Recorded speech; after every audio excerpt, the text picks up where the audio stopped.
Hello friends, welcome to my YouTube channel Shiva study hub. जैसे कि हमने पिछली क्लास में पढ़ा था अंक और संख्या, अंक क्या होता है और संख्या क्या होता है, इन दोनों में अंतर क्या होता है। अगर आपने हमारी वीडियो नहीं देखी है तो हमारे चैनल पे जाएं, विजिट करें, देखें, लाइक करें, सब्सक्राइब करें, शेयर करें, ठीक है। और देखी तो अच्छी बात है, नहीं देखी तो कोई बात नहीं, देख लेना, ठीक है। अब ये हम उससे आगे पढ़ेंगे सम संख्या और विषम संख्या। मतलब सम संख्या कैसे कहते हैं, विषम संख्या कैसे कहते हैं, इन दोनों में अंतर क्या है, ये काम कैसे करती है, हमें पता कैसे चलेगा, ठीक है। तो हमने पहले पढ़ा हुआ जैसे कि 2, 4, 6, 8, 10, 12, 14, 16, 18, 20, ऐसे 2 से भाग हो जाए सम संख्या कहते हैं। इस प्रकार से कई सारी बातें सुनी होंगी, ठीक होगी। तो मैं बताऊंगा बिल्कुल छोटे लेवल में, शॉर्ट लेवल में, बिल्कुल छोटे तरीके से, ठीक है। आपको एक बार में ज़्यादा लंबा चौड़ा याद रखने की जरूरत नहीं है, एक ही बार में आपको समझ में आएगा कि मतलब सम संख्या कैसे कहते हैं, विषम संख्या किसे कहते हैं, बिल्कुल छोटे से में समझ में आएगा, ठीक है। तो मैं अभी आपको बताता हूँ, आपके सामने एग्जाम्पल लिख के देखता हूँ, ठीक है। आप उसमें से बताइए सम संख्या किसे कहते हैं, विषम संख्या किसे कहते हैं। जब आपके समझ में आएगा और हमें भी पता चलेगा 9, 8, 6, 3, 9, 4, 8, 9, 3, 3, 9, 8, 6, 0, 0, 4, 5, 8, 9, 4, ठीक है। ये हमारी संख्या है। तो आप इसमें बताइए कि सम संख्या कौन सी है, ठीक है। आपके पास 10 सेकेंड है बस, ठीक है। ये देख लो, 1, 2, 3, 4 ऑप्शन है आपके पास, ठीक है। देख लो अब एक बार, फिर बताओ। हो गया, ठीक है। अब जैसे कि बच्चे सोचते हैं कि ठीक है भाग कर देंगे, अभी इतना लंबा थोड़ी निकाल पाओगे आप एकदम भाग करके, समझ में नहीं आएगा। तो सम संख्या कैसे कहते हैं, विषम संख्या कैसे कहते हैं, तो कन्फ्यूज जाओगे। तो इसको याद रखने की बहुत ही छोटी सी ट्रिक है, वो ये है, आप इतना याद रखिए 0, 2, 4, 6, 8, ये चीज़ याद रखिए बस, 0, 2, 4, 6, 8, ठीक है। इससे बाहर कुछ भी नहीं है। 1, 2, 3, 4, 5, इन 5 अंकों से बाहर कुछ भी नहीं है, जो कुछ यही है, ठीक है।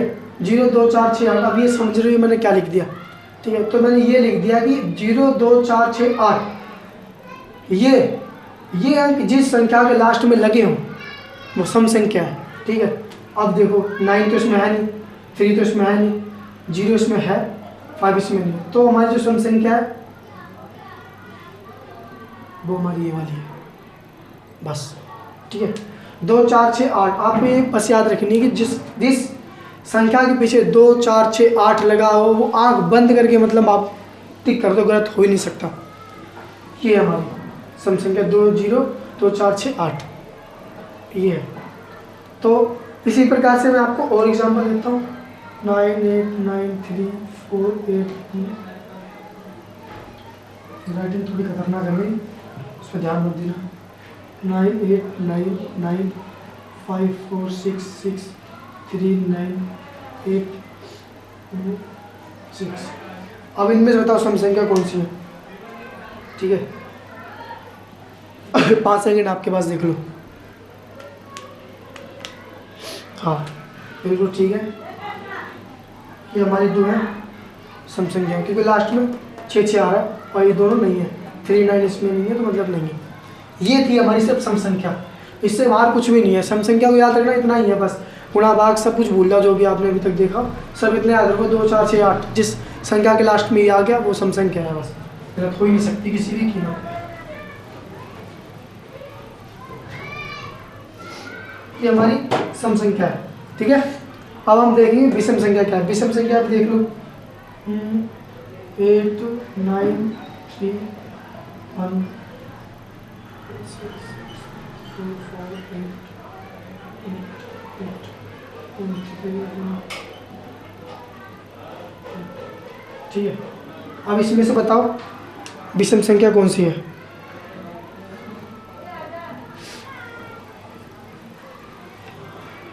ठीक है। हो गया, नहीं होगा, समझ में नहीं आ रहा हो कैसे बताएं, ठीक है। तो ये देख लो 1, 3, 5, 7, 11, 11 लास्ट में 1, 2, 3, 4, ठीक, ये देख लो आप 1, 3, 5, 7, 11, ठीक है। 1, 2, 3, 4, 5, ये भी मतलब 5 शब्द है, सॉरी 5 अंक है। ये भी आप देख लो, जिस संख्या के पीछे ये 5 अंक में से कोई सा एक अंक आ रहा हो वो विषम संख्या है, ठीक है। तो इसमें देख लो क्या है, एक आ रहा है इसके अंदर, ये हमारी विषम संख्या, बाकी ये सब हमारी सम संख्या है, ये है इसमें। ठीक है, इस प्रकार से ज़्यादा कोई लंबा चौड़ा टॉपिक नहीं है हमारा, ज़्यादा लंबा चौड़ा कुछ नहीं है। सम संख्या और विषम संख्या में बस यही अंतर है। ठीक है, तो इस प्रकार से आपको याद रखना है, सम संख्या में 2 4 6 8 हो, सॉरी 0 2 4 6 8 हो, और विषम संख्या में 1 3 5 7 11 हो। ठीक है, ये लगा हो तो आपको पता होना चाहिए सम संख्या में क्या है और विषम संख्या में क्या है, बस। और इससे फालतू कुछ भी नहीं है, इससे बाहर कुछ नहीं आने का, सिर्फ इतना ही है। ठीक है, हमारे पेपरों में कई बार सभी को सुनाते हैं कि सम संख्या क्या है बताइए, विषम संख्या क्या है, क्या बताइए, इनमें से बताओ, इनमें से बताओ, उनकी लैंग्वेज अलग होती है, तो मतलब कंफ्यूज ना हो। बस आपको इतना याद रखना है कि 2 4 0 2 4 6 8 ये हमारा सम संख्या है। जो संख्याओं के पीछे जो अंक होगा 0 2 4 6 8, इसमें से अगर कुछ आ गया तो सम संख्या है। विषम संख्या में क्या है, 1 3 5 7 11, संख्या के पीछे अगर ये अंक आ गए तो विषम संख्या है, बस। और इससे फालतू और कुछ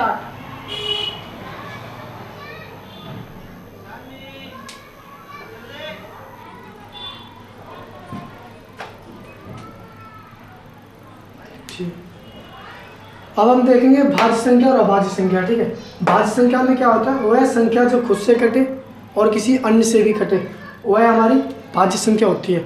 ठीक है, और अभाज्य संख्या क्या होती है, जो खुद से कटे और एक से कटे, वो हमारी अभाज्य संख्या होती है, और किसी से भी नहीं कटेगी वो। ठीक है, तो भाज्य संख्या होती है जो खुद से भी कट जाएगा और अन्य संख्याओं से भी कट जाए, वो हमारी भाज्य संख्या होती है। और जो अभाज्य संख्या सिर्फ अपने नंबर से कटेगी और एक नंबर से कटेगी और किसी से नहीं कटेगी, वो हमारी अभाज्य संख्या होती है। ठीक है, तो ये है। तो मैं आपको इसमें थोड़ा सा ना एग्जांपल देता हूँ, आप वो समझिए, लीजिए। ठीक है, जैसे कि मान लो भाज्य संख्या है,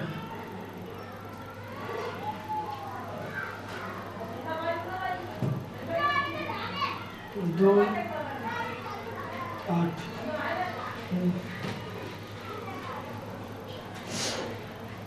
16 8। ठीक है, तो ये देखो 2 8 16, तो चौके 8, अब फिर आ गया, फिर कट रही है। ठीक है, 2 चौके 8, तो 2 4। ठीक है, फिर कट रही है, 2 2 4, 2 1 2। ये इतना लंबा चौड़ा कट क्या है, मतलब ये 2 3 बार कट गई, तो ये हमारी भाज्य संख्या है। और अभाज्य संख्या में ऐसा कोई सीन नहीं होता, ये सिर्फ खुद से कटती है और अन्य से और किसी एक से कटती है और किसी से भी नहीं कटती है। जैसे कि एग्जांपल के लिए लिखता हूँ, 1 5 7। ठीक है, ये होती है 1 5 7, ये खुद से कटेगी और एक से कटेगी और किसी से नहीं कटेगी।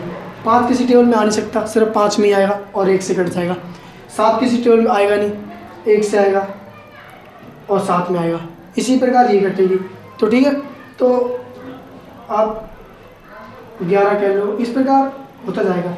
तो मतलब आपको सब इतना याद रखना है, वो वह संख्या अभाज्य होती है जो खुद से कटे और एक से कटे, वो हमारी अभाज्य संख्या होती है। और भाज्य संख्या वो होती है जो खुद से भी कटे और अन्य संख्याओं से भी एक दो बार मतलब और संख्याओं से कट जाए, तो हमारी भाज्य संख्या होती है, बस। तो आज हमने देखा है सम संख्या, विषम संख्या, भाज्य और अभाज्य संख्या और अभाज्य संख्या। ठीक है, तो कैसे लगी आपको हमारी क्लास? अगर आपको हमारी क्लास अच्छी लगी हो तो लाइक करें, सब्सक्राइब करें, शेयर करें, ज़्यादा से ज़्यादा लोगों को बताएं। अगर आपने हमारे पिछली क्लास नहीं देखी तो प्लीज़ उस पर जाएँ और लाइक करें। जैसा भी लगे आप कमेंट करके मुझे बताएं।